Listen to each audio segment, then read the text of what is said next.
সাল 2025 মকর রাশির জাতক জাতিকাদের কেমন কাটতে চলেছে না 2025 সাল হচ্ছে মঙ্গলের সাল। আর সেই মঙ্গলের সালে মকর রাশির জাতক জাতিকাদের জীবনে কি প্রভাব দিতে চলেছে সেটা নিয়ে আলোচনা করব। কারণ এমনিতেই আপনারা বিশেষ করে 2017 সাল থেকে যে শনি সাড়ে সাতির যে প্রভাবে যে মানসিক যন্ত্রণা, কষ্ট, অ্যাংজাইটি, ডিপ্রেশন সেই ভোগ করছিলেন, সেই শনি সাড়ে সাতি এই 2025-এর মার্চ মাসে শেষ হতে চলেছে। ফলে বিশেষ করে মকর রাশির জাতক জাতিকাদের জীবনে অভূতপূর্ব পরিবর্তন আসতে চলেছে, যেটা হচ্ছে মহা পরিবর্তন। কারণ আপনি সাড়ে সাতি থেকে মুক্তি পেতে চলেছেন। তেমনই কিন্তু এই 2025 সালে রাহু কেতুরও কিন্তু রাশি পরিবর্তন হবে। রাহু কেতুও কিন্তু রাশি পরিবর্তন করতে চলেছে 2025-এ। তেমনই দেবগুরু বৃহস্পতি রাশি পরিবর্তন করবে 2025-এ। ফলে কি আপনাদের জীবনে কি প্রভাব দেবে সেটা আপনাদের শরীর স্বাস্থ্য হোক, ফাইন্যান্স হোক, আয় ব্যয় হোক, বৈদেশিক যাত্রা হোক, কাজকর্মের জায়গা হোক, ভালোবাসা, বৈবাহিক রিলেশন, বিয়ের খবর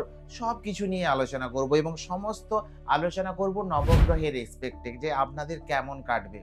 কারণ আপনারা হয়তো এই 2025 সালে বার্ষিক রাশিফল নিয়ে অনেক ভিডিও দেখেছেন, কিন্তু আমি আপনাদের কাছে সঠিক তথ্যটা তুলে ধরার চেষ্টা করব। তো কেমন কাটবে আপনাদের 2025 সাল। সবার প্রথম দেবগুরু বৃহস্পতির কথা বললে, দেবগুরু বৃহস্পতি কিন্তু আপনাদের বর্তমানে 5th হাউসে গোচর করছে। আর দেবগুরুকে আপনাদের 3rd এবং 12th হাউসের লর্ড হয়ে 5th-এ গোচর 15ই মে আগে পর্যন্ত। 15ই মের পর কিন্তু দেবগুরু বৃহস্পতি আপনাদের ষষ্ঠ ভাবে গোচর করবে। তাই 15ই মের আগে পর্যন্ত বিশেষ করে যারা ভাবছিলেন যে আপনাদের পরিবারে যে কোনো একটা সন্তান আসুক বা ফ্যামিলি প্ল্যানিং এর কথা ভাবছিলেন যে কোনটা শ্রেষ্ঠ টাইম হবে, তাহলে বলবো এই সময় আপনারা কিন্তু ফ্যামিলি প্ল্যানিং করতে পারেন। কারণ দেবগুরু বৃহস্পতি আপনাদের 1, 5, 9 এবং 11 হাউসকে কানেক্টেড করছে। এবং দেবগুরু বৃহস্পতি পঞ্চম হাউসে গোচর করে একাদশ ভাবকে দৃষ্টি দিচ্ছে। ফলে কি ইচ্ছে পূর্তি তো করাবেই। ফলে পরিবারে নতুন সন্তান বা নতুন ফ্যামিলি প্ল্যানিং করার জন্য কিন্তু এইটা শ্রেষ্ঠ টাইম, আপনারা এই সময় করতে পারেন। তাছাড়া দেবগুরু বৃহস্পতি কিন্তু এখানে আপনাদের বিগত যে এক বছরের মধ্যে হয়তো আপনাকে এমন কারোর সঙ্গে মিলিয়েছে যে যার কাছ থেকে আপনি ম্যানেজমেন্ট স্কিল শিখেছেন বা তার কাছ থেকে শিখেছেন কিভাবে মাথা ঠান্ডা রেখে কাজ করতে হয়, কিভাবে সময়ের ব্যবহার করতে হয়। তাছাড়া শনিও কিন্তু এখানে আপনাকে শিখিয়েছে কিভাবে ম্যাচুরিটি আপনাকে প্রদান করেছে, কিভাবে কঠিন পরিস্থিতি আপনি কিভাবে মোকাবিলা করবেন, কঠিন পরিস্থিতিতে কিভাবে আপনি আপনার নিজের মাথা ঠান্ডা রাখবেন, সেই জ্ঞান কিন্তু আপনি প্রাপ্ত করেছেন বিগত 6 মাস। তাছাড়া এই 15ই মের আগে পর্যন্ত দেবগুরুর এই আপনাদের 5th হাউসে গোচর আপনাকে যে কোনো ধরনের লং ডিস্টেন্স ট্রাভেল বা ধার্মিক যাত্রা করাতে পারে, বা বিগত 6 মাসে আপনাকে করিয়েছে বা আসছে যে 6 মাস মে পর্যন্ত, তখন মধ্যে কিন্তু আপনার যে কোনো লং ডিস্টেন্স ট্রাভেল বা যে কোনো ধরনের ধার্মিক যাত্রা এখানে কিন্তু দেবগুরু আপনাকে করান। এছাড়া যারা শিক্ষার্থী বা বিদ্যার্থী তাদের ক্ষেত্রেও কিন্তু দেবগুরু এখানে আপনাদের উচ্চশিক্ষার মার্গকে কিন্তু প্রশস্ত করবে। যারা উচ্চশিক্ষা করতে চাইছেন তাদের সহায়তা করবে দেবগুরু বৃহস্পতি। এবং এই জায়গায় কিন্তু দেবগুরু বৃহস্পতি আপনার যে পিতা বা বাবার সাথে বন্ডিং কিন্তু বাড়াবে দেবগুরু বৃহস্পতি। তবে 15ই মের পর দেবগুরু বৃহস্পতি আপনাদের ষষ্ঠভাবে গোচর করবে এবং ষষ্ঠভাবে গোচর করে আপনাদের 12th হাউস, আপনাদের 10th হাউস এবং আপনাদের 2nd হাউসকে দৃষ্টি দেবে। দেবগুরুকে আপনাদের 3rd এবং 12th হাউসের লর্ড, সে গোচর করবে কোথায় না ষষ্ঠভাবে। ফলে কি এই সময় কিন্তু আপনাকে পেট বা লিভার রিলেটেড ইস্যু প্রবলেম কিন্তু ফেস করাবে, বিশেষ করে হজমের সমস্যা, মেটাবলিজম ইস্যু, বা ধরুন আপনার ওজন বৃদ্ধি পাওয়া বা ওবেসিটি লক্ষণ আপনি কিন্তু এই সময় লক্ষ্য করবেন। বা এই সময় গ্যাস্ট্রাইটিসের ইস্যু, পেট রিলেটেড সমস্যা বৃহস্পতি যখন ষষ্ঠভাবে গোচর করে কিন্তু এটা কিন্তু দিয়ে থাকে। সেকেন্ডলি কি এই সময় কিন্তু আপনাকে বিশেষ করে খাওয়া দাওয়ার প্রতি বিশেষ খেয়াল রাখতে হবে। বাইরের খাবার, জাঙ্ক ফুড একদম টোটালি অ্যাভয়েড করুন। এই সময় আপনাকে সহজ পাচ্য খাবার খেলে এই যে পেটের বা লিভারের ইস্যু, মেটাবলিজম ইস্যু বা ওবেসিটি বৃদ্ধি পাওয়ার এটা থেকে কিন্তু আপনি রক্ষা পেতে পারেন। তো এইটা কিন্তু খেয়াল রাখবেন। তাহলে এবার কি বলবেন যে পজিটিভ তাহলে কি আছে না, পজিটিভ হচ্ছে 15ই মের পর হচ্ছে দেবগুরু এখান থেকে আপনাদের 10th হাউসে এক্সপেক্ট করবে, দৃষ্টি দেবে। আর 10th হাউসে দেবগুরুর এক্সপেক্ট কি এতদিন পর্যন্ত বিগত যে বছরগুলোতে আপনি যে কর্মের জায়গায় সিনিয়রদের সাপোর্ট পাচ্ছিলেন না, সেখানে কিন্তু এখানে যখন দেবগুরু আপনাদের 10th হাউসে দৃষ্টি দেবে তখন কিন্তু আপনি সিনিয়রের ফুললি সাপোর্ট পাবেন। সেকেন্ডলি কি কর্মে যে কাজগুলো করছিলেন, আপনি কাজ করছিলেন, আপনি পরিশ্রম করছিলেন, ক্রেডিট অন্যজন নিয়ে নিচ্ছিল, সেক্ষেত্রে কর্মের জায়গায় প্রাপ্য রেসপেক্ট, প্রাপ্য সম্মান কিন্তু এখানে দেবগুরু আপনাকে এবার থেকে কিন্তু পাওয়াবে, কারণ 10th হাউসে এক্সপেক্ট করছে। সেকেন্ডলি কি 12th হাউসেও কিন্তু দেবগুরু দৃষ্টি দিচ্ছে। আর 12th হাউসের দৃষ্টি কি আপনার এই সময় যে কোনো ধরনের মাল্টি ন্যাশনাল কোম্পানি বা এমএনসিতে, ফরেন রিলেটেড কোম্পানিতে জব কিন্তু মিলতে পারে, কারণ দেবগুরু দৃষ্টি পড়ছে 12th হাউসে। সেকেন্ডলি কি, যারা অলরেডি কর্মের মধ্যে আছেন তাদের এই সময় কর্মের উদ্দেশ্যে বিদেশ যাত্রা, ফরেন ট্রাভেল এই সময় হতে পারে। সেকেন্ডলি কি, 3rd হাউসেও কিন্তু দেবগুরুর দৃষ্টি, লং ডিস্টেন্স ট্রাভেলও কিন্তু এই সময় মানে শো করছে। তো কর্মের জায়গায় যে প্রবলেমটা এতদিন ফেস করছিলেন, 15ই মের পর কিন্তু জায়গাটা ফুললি মজবুত হয়েছে। কর্মের জায়গায় রেসপেক্ট, সম্মান, আপনি যেগুলো চাচ্ছিলেন কর্ম করেও যেটা পাচ্ছিলেন না, সেগুলোকে কিন্তু দেবগুরু বৃহস্পতি এবার আপনাকে আস্তে আস্তে দেওয়া শুরু করবে, কারণ 10th এবং 12th হাউসেও এক্সপেক্ট করছে। ফলে এদিক থেকে আপনাদের জন্য বেনিফিট। এছাড়া যারা ব্যবসা করেন তাদেরও এই সময় কিন্তু যে কোনো ধরনের এক্সপোর্ট ইম্পোর্ট থেকে লাভ হতে পারে, বা ধরুন কর্মের ব্যবসার সূত্রে যে কোনো ফরেন সূত্র থেকে লাভ হতে পারে। এই ধরনের জায়গা কিন্তু তৈরি করবে দেবগুরু বৃহস্পতি। তাছাড়া দেবগুরু বৃহস্পতির কিন্তু আপনাদের 2nd হাউসকেও দৃষ্টি দিচ্ছে। ফলে কি, 2nd হাউসে দেবগুরুর দৃষ্টি মানে আপনার কমিউনিকেশন স্কিলকে এখানে ইমপ্রুভ করবে। সেকেন্ডলি কি, আপনি যে কথাটা ভালোভাবে প্রেজেন্ট করতে পারছিলেন না, প্রেজেন্ট করতে অসুবিধা ফেস করছিলেন, সেখানে কিন্তু এখানে আপনাকে প্রেজেন্টেবল বানাবে, আপনি খুব ভালোভাবে অর্গানাইজ ওয়েতে সেটাকে প্রেজেন্ট করবেন। সেকেন্ডলি, পরিবারের যেটা বাতাবরণটা, যেটা অশান্তি পরিবেশ ছিল, মানসিক অ্যাংজাইটি ডিপ্রেশন আপনাকে শিকার করছিল, সেই পারিবারিক জায়গাটায় কিন্তু আপনার মানসিক শান্তি ফিরে আসবে, আপনি শান্তি অনুভব করবেন পরিবারে এসে, কারণ দেবগুরুর দৃষ্টি 2nd হাউসে পড়ছে। এবার আসি শনির বিষয়ে। শনি কিন্তু 2025-এ 30শে মার্চ রাশি পরিবর্তন করতে চলেছেন, আপনার রাশি থেকে 3rd হাউসে গোচর করবে। দীর্ঘ 2017 থেকে 2025 পর্যন্ত দীর্ঘ যে 7.5 বছরের যে মানসিক যন্ত্রণা, অ্যাংজাইটি, ডিপ্রেশন, কর্মে বাধা, সব দিক থেকে যে আপনাকে ব্যতিব্যস্ত করে রেখেছিল, তার মুক্তি হতে চলেছে। কারণ শনি যে কর্মফল ভোগার সেটা আপনাকে ভুগিয়ে দিয়েছে, তার একদম পিক টাইম চলছে। তাই এই যাওয়ার সময় শনি কিন্তু আপনাকে আপনার পার্সোনাল লাইফ হোক, আপনাদের প্রফেশনাল লাইফ হোক, বা আপনাদের পারিবারিক জীবনে যে কোনো বড় শিক্ষা দিতে চলে গেছে, যে কোনো ধরনের পরিবর্তন দিয়ে যাবে যাওয়ার সময় এই পিক টাইমে। তবে সেটা কিন্তু পজিটিভ হবে, পজিটিভ লাইফে পরিবর্তন দিয়ে যেতে চলেছে কিন্তু শনি।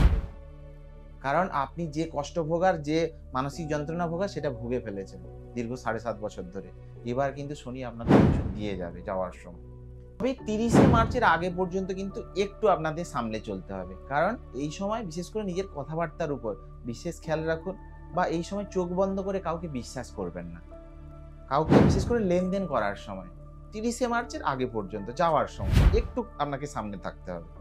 তবে 30শে মার্চের পর শনি যখন আপনাদের 3rd হাউসে গোচর করবে, তখন কিন্তু শনি এখানে আপনাকে, আপনার মধ্যে স্ট্যামিনা বাড়াবে, আপনার মধ্যে কারেজ বাড়াবে, আপনার মধ্যে সাহস বাড়াবে, আপনার পারিপার্শ্বিক যে পরিস্থিতি সেটাকে কিন্তু সুন্দর বানাবে, আপনার পারিবারিক এনভায়রনমেন্টকে সুন্দর বানাবে, যেটার জন্য আপনি পরেশান ছিলেন, যেটার জন্য আপনি মানসিক অ্যাংজাইটি ফেস করছিলেন, সেই জায়গাটাকে সুন্দর করবে। 3rd হাউসে শনি কিন্তু ভালো ফল দিয়ে থাকে, বিশেষ করে 30শে মার্চের পর থেকে। এছাড়া বিশেষ করে যারা অনলাইন বা যে কোনো ডিজিটাল অ্যাক্টিভিটি কাজের সঙ্গে যুক্ত, বা যে কোনো অনলাইন মার্কেটিং কাজের সঙ্গে যুক্ত, তাদের কাজকেও কিন্তু এখানে শনিদেব সুন্দর বানাবে। এতদিন যে আপনাদের যে কোনো ডিসিশন নেওয়ার ক্ষেত্রে যে কনফিউশন ফেস করছিলেন, যে একটা মানসিক যন্ত্রণা, অ্যাংজাইটি স্ট্যাম্প আপনার মাথার মধ্যে লেগে যাচ্ছিল, ওভার থিঙ্কিং এর কারণে আপনি খুবই সমস্যায় ভুগছিলেন, সেইখান থেকেও কিন্তু মুক্তি পেতে চলেছেন শনির এই 3rd হাউসের গোচর। সেই জায়গাগুলোকে কিন্তু সুন্দর বানাবে এখানে কিন্তু শনিদেব। এছাড়া এই পরিস্থিতিটা কিন্তু তারাই বেশি ফেস করছিল যাদের শনির পজিশন নিজেদের হরোস্কোপে, পার্সোনাল জন্মকুণ্ডলিতে খারাপ পজিশনে ছিল। শনি খারাপ পজিশনে ছিল, তারাই কিন্তু বেশি ফেস করছিল over thinking issue, decision making নেওয়ার ক্ষেত্রে প্রবলেম, কনফিউশনে ভুগতে পারে, এটা ঠিক হচ্ছে না, ওটা ভুল, মানসিক একটা অ্যাংজাইটি ডিপ্রেশনে তাদের মধ্যেই কিন্তু বেশি চলছিল, যাদের জন্মকুণ্ডলী শনি খারাপ পজিশনে ছিল। রাহু কেতুর বিষয়ে বললে, রাহু কিন্তু 18ই মে রাহু কেতু রাশি পরিবর্তন করতে চলেছেন। 18ই মের আগে পর্যন্ত কিন্তু রাহু আপনাদের 3rd হাউসে গোচর করছে এবং কেতু থাকবে আপনাদের 9th হাউসে। 18ই মের পর রাহু চলে আসবে আপনাদের 2nd-এ এবং কেতু চলে আসবে 8মে। তাই 18ই মের আগে পর্যন্ত রাহু যখন 3rd হাউসে গোচর করে, তখন কিন্তু মানুষকে শার্প মাইন্ডেড বানায়, মানুষকে চালাক বানায়, মানুষকে চতুর বানায়, মানুষকে স্মার্ট বানায়, নতুন মানুষের সঙ্গে যোগাযোগ, নতুন কাজের অনায়ন কিন্তু রাহু করে থাকে। তাই রাহু কিন্তু এগুলো আপনাদের প্রদান করবে, আপনার সাহস, আপনার পরাক্রমকে কিন্তু এখানে রাহু বৃদ্ধি করাবে, আপনি হার্ডওয়ার্ক করার থেকে স্মার্ট ওয়ার্ক কিন্তু এখানে রাহু আপনাকে করাবে। রাহু কিন্তু 3rd হাউসে সবসময় ভালো ফলই দেয়, এবং কেতু 9ম হাউসে বিগত যে 1-1.5 বছর আপনি হয়তো একটু ভাগ্য বিড়ম্বনার শিকার কিন্তু হয়েছেন। কারণ কেতু যেখানে থাকে সেখানে কিন্তু ডিসস্যাটিসফ্যাকশন একটা ক্রিয়েট করে, মানে হওয়া কাজ হতে হতে গিয়ে আটকে যাওয়া, এই ধরনের কিন্তু সমস্যা আপনারা ভাগ্য বিড়ম্বনার শিকার কিন্তু আপনারা হয়েছেন বিগত 1-1.5 বছর। তবে কেতু যখন 9th হাউসে থাকে তখন কিন্তু মানুষকে ডিপ স্পিরিচুয়াল নলেজ প্রদান করে, আপনার আধ্যাত্মিক উন্নতি করায়, আপনি আধ্যাত্মিকের বিষয়ে আপনার মন যাবে, বা এই সময় যে কোনো ধরনের ধার্মিক যাত্রা, ধর্মের উদ্দেশ্যে যে কোনো কোথাও যাওয়া, এই ধরনের বা কোনো মন্দির ভিজিট, এইগুলো আপনি কিন্তু বিগত 1 বছর হয়তো করেছেন, বা এই যে 8ই মে পর্যন্ত কিন্তু এটা আপনি করতে পারেন, ধার্মিক যাত্রা আপনাদের হতে পারে। 8ই মের পর কিন্তু রাহু আপনাদের সেকেন্ড হাউসে আসবে, কেতু থাকবে কিন্তু আপনাদের অষ্টমে 8ই মের পর। তাই রাহু যখন সেকেন্ড হাউসে আসবে তখন কিন্তু আপনার মধ্যে খুবই দ্রুততা প্রদান করবে। দ্রুততা বলতে আপনি সবকিছু খুব দ্রুতের সহিত করতে চাইবেন, সব কাজ দ্রুত, মানে তাড়াতাড়ি করার চেষ্টা করবেন, দ্রুতভাবে বলার চেষ্টা করবেন। আপনি যদি সবকিছু দ্রুতভাবে সবকিছু বলে ফেলেন, সবকিছু খালি করে দেন, সেটা আপনার জন্যই খারাপ। তাই ধীরে সুস্থে কিন্তু চলবেন 8ই মের পর। সবকিছুতেই দ্রুততা যদি আপনি খুঁজতে থাকেন সেটা কিন্তু আপনার জন্য প্রবলেম সৃষ্টি করতে পারে।